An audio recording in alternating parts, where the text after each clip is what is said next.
What's going on, everybody? I about to say Love and Hip Hop. Oh shit, wrong show. R&B Divas, LA, season 2, episode 6. Now let me just say this.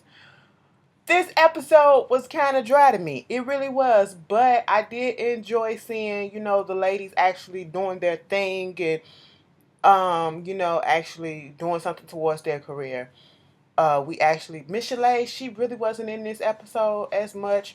She wasn't really doing much. Shanté Moore, she wasn't doing much. But we did get to see scenes with Lil Mo trying to get prepared for her show, and Chrisette Michele, damn now all her scenes, at least in every episode, we done seen her going into a studio with somebody or doing some show, or she's booked. Okay, the girl is doing what she's supposed to be doing. So I guess. But we start the episode off with all the girls getting together, I think minus Michel'le, and they're having a little drinks and stuff. Chrisette Michele was nominated for a Grammy, and she's going to the Grammy Awards, and she was just putting it out there that she's nervous about walking the red carpet. What does she wear? What does she say? And then Lamo start asking questions about, is it more so about what you get an award, or is it more so about your fashion and all that stuff, and yada yada yada yada yada yada. I was like, okay, everybody's cool, calm, collected, getting along. It was nice. I will say this: it was nice to see Shanté. You know, no drama between her and anybody else. It was nice to see her. Being with the girls and not being outside, because she was at this little brunch with them. She went to the salsa class, and on that preview for next week, I fucking love the way Shanté stood up for Michel'le and was like, no, bitch, this is the motherfucker that's supposed to be on here. So her face supposed to be on here, okay? She's performing, so her face, the whole face, supposed to be on here. I said, damn, Shanté, this is what I've been waiting for. You better fucking go off for your friends. And that was nice, whatever. So Layla, she goes out with Anthony Hamilton because they have this single out already. And I've been seeing this video and I've been hearing it. It's cute. And they getting some success from it, which is nice, and this is I'm glad. They're gonna be performing that on Versus and Flow. They be coming on, I don't know what day, come on, probably Thursdays, or probably Thursdays on TV1. Don't quote me on that, but it do come on TV1 one of these days this week. But they'll be on there performing when it comes back. They're talking about doing a tour together with their, to support the single, to support the soul music and all that. And I think that's a really good idea because I like Anthony Hamilton, and I feel like a lot of people do like Anthony Hamilton, and if they don't know who Leela James is, his crowd probably would, sit there and listen to her and be like, oh, okay, she probably gained a few more supporters and, fans or whatever. And I was like, okay, that's a good idea. I like that. Um, Lamo is sitting there at her house with a meeting with this recording artist named Mookie and this Ty Tribbett. He's a gospel artist. Now, they're trying to do this super group called like the Junior High Band or something like that. And Ty's gonna bring you the gospel, Mookie's gonna bring you like the contemporary pop or whatever she said, and then Lil Mo gonna give you just that ratchet shit. And I'm sitting here like, it's different because I never really heard of putting gospel and shit together like that. And I'm like, because it's different, it probably could work. And the issue that they was having, they wanted to do the showcase. They wanted to do the showcase to debut, I guess, the whole band. And they setting this stuff up that's going to happen in LA. And they was like, if we record stuff, you can record over there on the East Coast. I can record here. But the main problem is that Philip is the always comes in. Now that Lil Mo is getting divorced from Philip. Philip used to be her manager. He used to do all this stuff for her. Now she has to do it on her own. And so it's kind of difficult, and it's kind of forcing her to, step out there and take the reins on her own, career, can take control to plan everything and make sure everything's together. Not only that, Philip and Ty are really, really good friends. And then Mookie, I think he's like her songwriter, producer, or some shit, to the point that she says she don't do nothing without him. And it just puts everybody in an awkward space. And so Lil Mo was like, with the way technology is going, you can do this and do that without me having to be there, or and just send it over there to me. We don't have to be in the studio together recording and things of that matter. And I was like, yeah, that can happen. I can see that happening. Do your part, send it over. I approve it, send it back or whatever. And it is what it is. So the next thing we have with Chrisette Michele, she's having this Grammy party and pre-Grammy party to celebrate the fact that, she was nominated. It's like this artsy vibe type of in a loft, downstairs in a loft with a lot of artwork, and it's eccentric, and it's very much Chrisette Michele.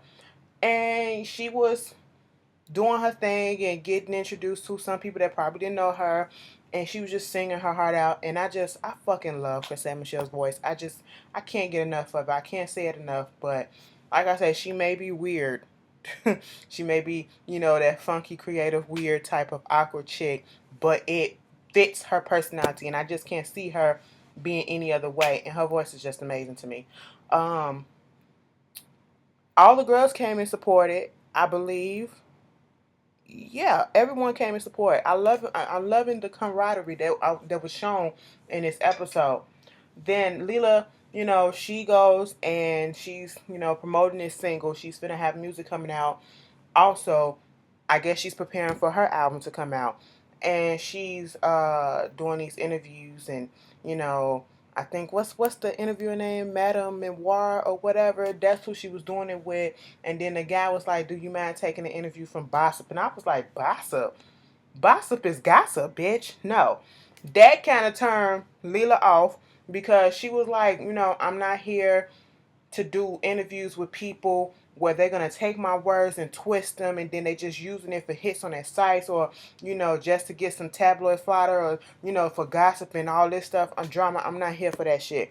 So when they sit down and do the interview, it started off cool with them asking questions about, they probably asked, like, the girl probably asked like two questions about the actual music, and then she started going into who you're dating, are you dating somebody, what's his name, is he in the industry, when are you gonna, why are you so private, when you gonna let us know who you're dating. I'm like, that, how do you get your hair the way that it is.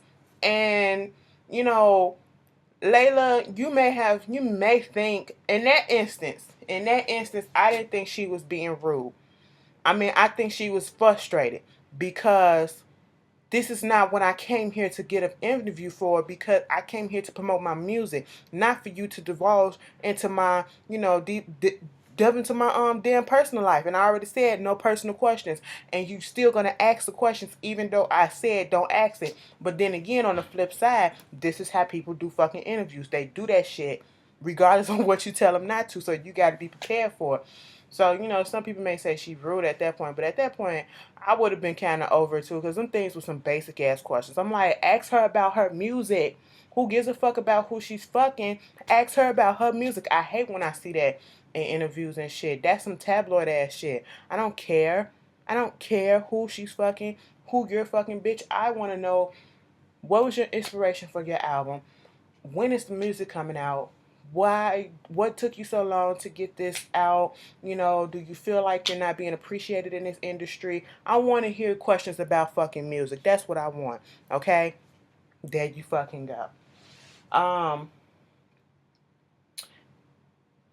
to get the girls together and to feel like, get into the actual spirit of, the Puerto Rico trip, and doing these little things for the Puerto Rico song and all this stuff, Claudette has the bright idea to let everybody just get into the mood and go to a salsa dancing class. Michel'le, she couldn't come, but that was fine, whatever. So they having a little fun, and Leela was cute. It was funny. She was twerking on no boy. She jumping on no boy. Shanté trying to show off her little moves and everything.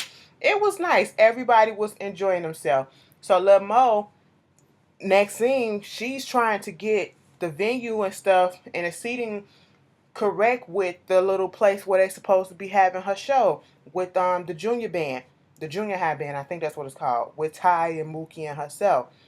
And the girl, I guess her manager now or whoever she is, she was trying to get all of it together and trying to get this shit, placed, like the seating placed here.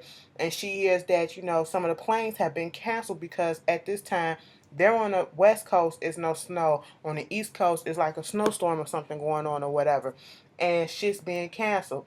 Mookie shit got canceled. Um, she called Ty up and he was like, yo, everything's canceled for the next couple of days and I can't get out. So they was like, what the fuck I'm gonna do? She's stressing out because the venue and everything is booked. They got a contract to uphold, I guess.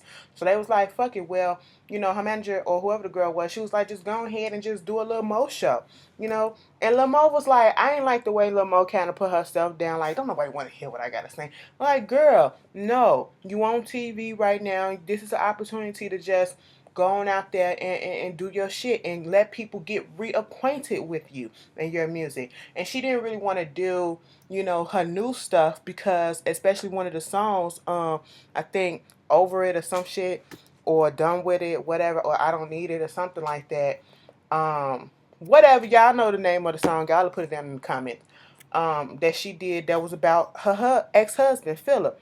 And she don't, because of the emotions and things that they're going through, she don't really want to, sing that song. But eventually she's going to suck it up, and that's what she's going to end up doing.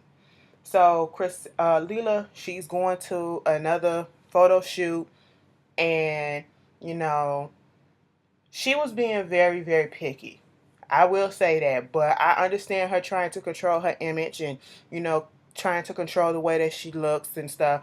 Because when it came down to the makeup, she was like, she don't want to look, so much makeup on her face that she looked like almost drag queenish. That's what she was about to say. And I get that. And Leela's personality, she's very blunt. That's what it is. So that's what makes her sound so harsh sometimes, and it make her seem a little bit judgmental, and it make her seem a little rude sometimes. But I get where she was coming from. She just wanted her image to be right. But she comes off, she does come off a little rude sometimes. I was like, damn, calm down. Girl, you making all these demands like you really, really been popping. No shade, but I'm just saying. But, eventually they got it right, and, it is what it is. So, Chrisette, she goes out and she's trying to go find something for the Grammys, what to wear, and she's debating. She don't want her legs to show. She tried on these two dresses, and I was like, girl, one of the dresses, I was like, okay, cute, you got a nice little shape, and then she just settled for this pantsuit, which was okay. I guess it fit her. It's the night of Lil Mo's performance, and everyone was there, I think, except for Leela. But, she went on ahead and she went out there and did what she had to do. She was nervous, very nervous, and all that stuff. And I'm surprised Shanté showed up. But, like I said, she was showing up on everything. She was being very supportive, and I like that. And they was talking to her, trying to calm her down, and tell her that everything's gonna be all right before she went on the stage. And she went out there and she sang her heart out. She sang the new song that she didn't want to sing, and one of the reasons why she didn't want to sing it was because she didn't know the full song, like she didn't know all the lyrics yet because it was just that fresh. But they was like, girl, you get out there, you forget the words, they gonna forgive you, they ain't gonna get mad at you, whatever. So she got out there and she started singing. Then she started really getting into it and losing herself into the song. And then she did say she forgot the words. But it was like she kind of freestyled that shit. And it was nice. She need to release it as a single. Okay, I buy it. I Put Your L's Up and I'm a Diva when they came out last year. Go ahead and put them out. I support good music. And, everybody was vibing to it and she did a good job. I've been avoiding this subject since the episodes, no, since the season came on. And I didn't really want to go there. I don't want to go there, but she gonna make me go there. Mm. What I had to go there and say is Lamo and this hair. I was not liking that. I don't know. It's like it's too blonde. It's like different color blondes. Sometimes the blonde work on her in certain hairstyles. Like when she was in the confessional, she had the dark roots and then she had the blonde hair.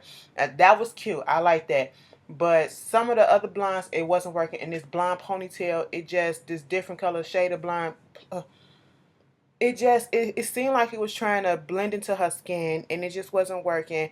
And I'm like, why is it literally looked like a helmet? And I'm not trying to go in and talk negatively about her, but I just was not feeling that ponytail. I it wasn't making sense to me. Why was it so? It was right here in the middle of her forehead. Like, I didn't know lace front's supposed to do that. I mean, I thought when you put wigs and shit on, it's not supposed to be so obvious that you're wearing a fucking wig. I'm just saying. I'm not trying to go there, but I'm just saying it was just bothering me a little bit, and I didn't want to go there. But I just had to speak on that. Like, girl, where are your real friends? I mean, girl, y'all. I ain't gonna say they ain't real friends, but I wouldn't let my friend go out looking like the girl. Take that shit off. Go put some hot water on there so that adhesive can come up and take that shit off. Okay, I don't know how they put lace fronts on or whatever, but bitch, take that shit off. So anyway, Chrisette's getting ready for the Grammys and she's taking her little brothers with her, and I thought that was so cute. They were so happy to see her on to be nominated and all that stuff, and she's so nervous, and she don't know what she gonna do, and is she gonna remember her speech and all that stuff, and what product she's out there to promote, and she's gonna get choked up. She was like, she don't care about what she got on. It's just when the reporters come to her and asking all these questions. But she wound up doing a good job, and the rest of the girls, they went over to Michel'le's house, and um they had a little spades night, and they were talking about what Chrisette had on, and girl, Michel'le, she was beat, like she was beat. I said, girl, stop it. I hate that. I hate it. Oh my god, stop saying this lingo. It just getting so overdrawn and so overly used and shit. I can't remember if Chrisette Michelle won, but who cares? Congratulations for actually being nominated. But it is what it is. And that was the episode. Y'all tell me how y'all feel about it, and I will see you guys later.